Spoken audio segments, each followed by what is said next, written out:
एक पिता और एक पुत्र नाव में बैठकर जा रहे थे।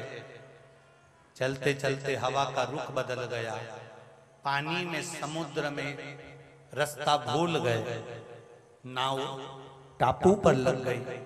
टापू पर दोनों बाप और बेटे पिता और पुत्र उतर गए।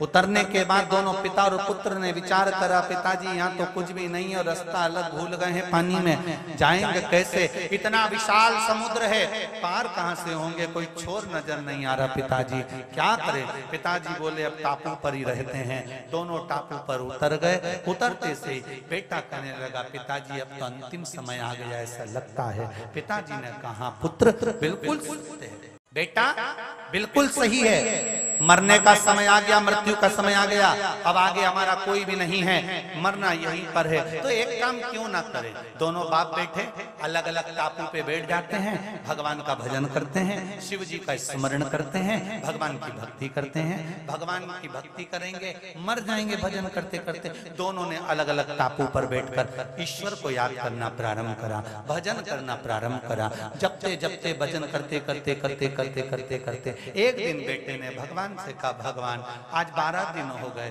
भूख लग रही है, भोजन के लिए कोई फल वाले वृक्ष लग जाए, कृपा हो जाएगी। भगवान ने फल वाले वृक्ष लगा दिए। उसने आंख खोलकर देखा, बारे गजब हो गया, भगवान ने फल वाले वृक्ष लगा दिया। भगवान को धन्यवाद दिया, फिर बैठ गया तप करने के लिए, भजन करने के लिए। फिर हाथ जोड़कर बोला, भगवान फलदार वृक्ष बन गए, अब कोई एक मकान या झोपड़ा बन जाए तो कृपा हो जाए। भगवान ने उसके लिए झोपड़ा बना दिया।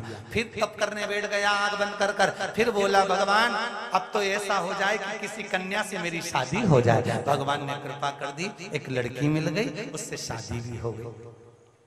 अब मन में आया, भगवान ऐसा कुछ कर दो कि हम यहाँ से चलें और हमारे को रास्ता मिल जाए। नाव आ गई, दोनों बैठकर जाने लगे। इतनी देर में आकाशवाणी हुई कि तुम अकेले जा रहे हो, तुम्हारे पिताजी दूसरे वाले टापू पर हैं, उनको लेकर नहीं जाओगे?